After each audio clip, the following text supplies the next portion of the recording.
Israel की साजिश को लेकर दरअसल एक बड़ा पर्दाफाश हुआ है। इजराइल के टारगेट पर ईरान के कई नेता हैं। मुश्तबा खामनेई समेत कई नेताओं को मारने की साजिश इजराइल रच रहा है। वार्ताकारों को भी इजराइल मारना चाहता था।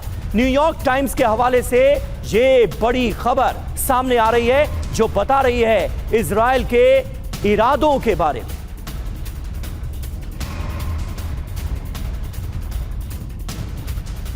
जी हां, तो ईरान में ऑपरेशन मोसाद, 5 बड़े पर्दाफाश। क्या है वो? पहला, ईरान के बड़े नेताओं की हत्या करना चाहता था इजराइल। दूसरा, यूएस से बातचीत के वक्त वार्ताकार मोसाद के टारगेट पर थे। तीसरा, यूएस को मोसाद के सीक्रेट ऑपरेशन की पक्की जानकारी थी। चौथा, इजराइल के एक्शन से अमेरिका को वार्ता टूटने का डर भी था। और पांचवा, मार्च अप्रैल के महीने में ऑपरेशन करना चाहता था मोसाद। जरूरी बात यह कि अमेरिका की फटकार के बाद इजराइल ने ऑपरेशन रोक दिया और इसको स्थगित कर दिया। ईरान में इजराइल के टारगेट पर क्या क्या है, देखिए, इसको भी समझने की कोशिश करते हैं। पहला टारगेट अब्बास अराक्ची, विदेश मंत्री ईरान के, वो टारगेट थे। दूसरा, मोहम्मद कालिबाफ, स्पीकर ईरानी संसद के, वो टारगेट पर थे। जिस तरीके से अब जानकारियां निकलकर सामने आई हैं, ये दोनों लोग मोसाद के टारगेट पर थे। अमेरिका ने क्या किया इस बीच? अपने अरब सहयोगियों के जरिए ईरान को संदेश भिजवाया, मैसेज भेजा। और इस मैसेज में क्या कहा गया ये भी देखिए। जिस तरीके से इस पूरे मामले में हमने ये देखा कि नेताओं ने वार्ता से पहले ही वहां से मूव कर लिया था। देखिए, ईरान को अपने नेताओं की सुरक्षा बढ़ाने को कहा गया था। सीधी बात है, उनको एक संकेत, इंडिकेशन मिल गया कि आप लोगों के ऊपर खतरा है। ईरान ने अपने वार्ताकारों की सुरक्षा कड़ी कर दी थी, सिक्योरिटी को बढ़ा दिया गया था।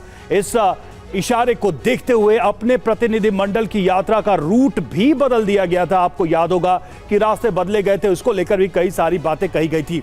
और पाक की यात्रा के दौरान भी विमान का रास्ता बदला गया था और बाद में जो वार्ताएं हुई उसमें भी कई अप्रत्याशित चीजें देखने को मिली थी। ओपी तिवारी सर, एक चीज तो बहुत साफ दिखाई यहां पर दे रही है कि इजराइल रुकने का नाम नहीं ले रहा है।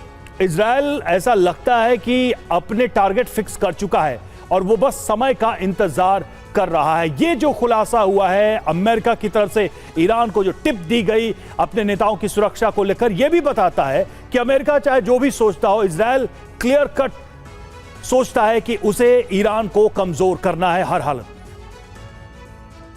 बिल्कुल सहमत हूँ। इजराइल का हमेशा उद्देश्य यही रहा है कि ईरान को कमज़ोर किया जाए।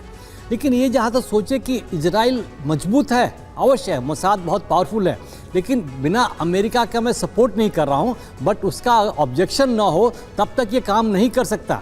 अमेरिका का एक सटल, मतलब एक हल्का सा सहयोग जरूर चाहिए, या कहें कि अमेरिका को अगर आंख बंद करेगा तभी ये इजराइल ऐसा कदम उठा सकता है।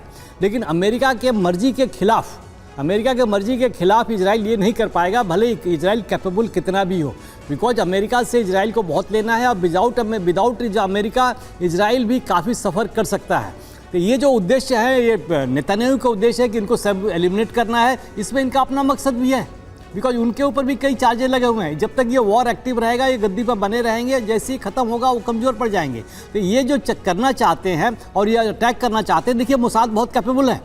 देखिए जिस तरीके से दिखा रहा है, ये जो वहाँ के अपने ड्रोन भेज के वहाँ भी मार सकता है। और एंटी ड्रोन मैकेनिज्म ईरान की उतनी मजबूत नहीं है, लेकिन ये अमेरिका करने देगा इजराइल को, ये सबसे बड़ा महत्वपूर्ण क्वेश्चन है।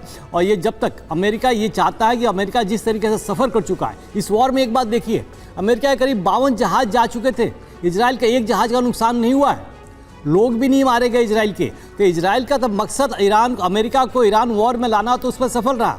लेकिन अब अमेरिका कितना बर्दाश्त करेगा, अमेरिका इजराइल को कितनी छूट देगा या अपने आप को एक डोमिनेंट सिद्ध करेगा ताकि इजराइल कुछ भी कर सके, ये क्वेश्चन की बात है। अगर इसमें कुछ हुआ तो ये विश्व कहीं और डायरेक्शन में जाएगा, किसी और डायरेक्शन में आगे बढ़ेगा और ये जो नुकसान होंगे, जो बर्बादियां होंगी, बहुत आगे बढ़